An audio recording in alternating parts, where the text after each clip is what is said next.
এক নদীর ধারে ছিল এক ছোট্ট গ্রাম। সে গ্রামে বাজার না থাকায় মানুষ শ্যামের দোকানে জিনিসপত্র কিনে খেত। কিন্তু শ্যাম ছিল অনেক লোভী।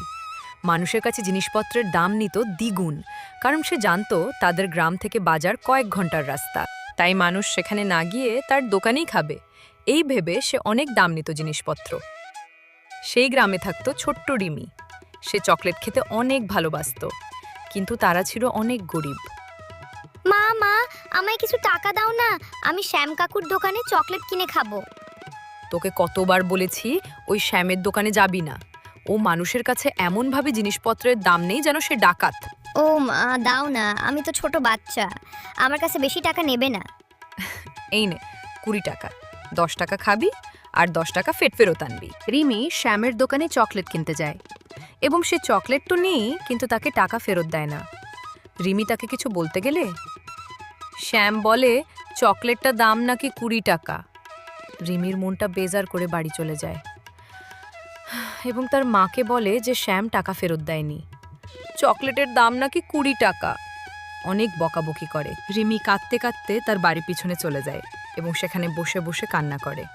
মা আমার শুধু শুধু বকছে, আমি কি জেনে বসে আছি নাকি যে চকলেটটার দাম 20 টাকা? এই চকলেট আমি আর খাবই না। এত বকা খেয়ে চকলেট খেতে কি আর ভালো লাগে? এটা বলে রিমি চকলেটটাকে মাটিতে ফেলে দেয় এবং সে তার বন্ধুদের সাথে খেলতে চলে যায়। হঠাৎ পরের দিন সকালবেলায় সে উঠে দেখে রিমি চকলেটটা যেখানে ফেলে দিয়েছিল সেখানে একটা লম্বা বড় গাছ হয়েছে, আর সেই গাছে ছিল অনেক রকম চকলেট। সেটা দেখে রিমি অনেক খুশি হয় এবং গ্রামের সমস্ত বাচ্চাদেরকে ডেকে আনি।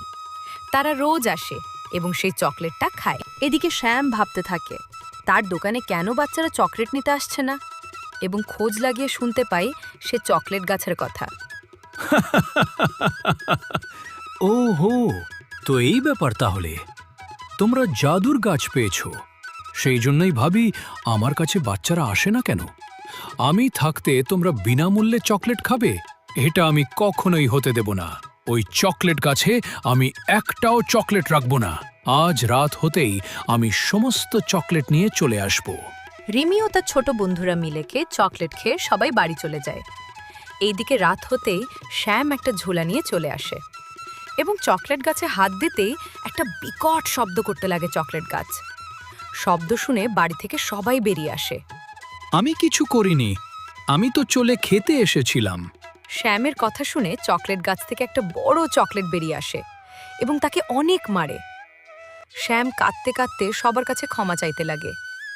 সেই দিন থেকে সে কারো কাছে কোনো জিনিসের বেশি দাম নিত না। এই গল্পটা যদি তোমাদের ভালো লেগে থাকে তাহলে একটা লাইক করো এবং কমেন্টে জানাও কেমন লেগেছে।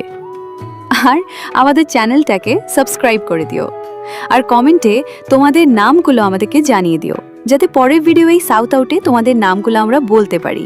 তো দেখা হচ্ছে পরের ভিডিওতে।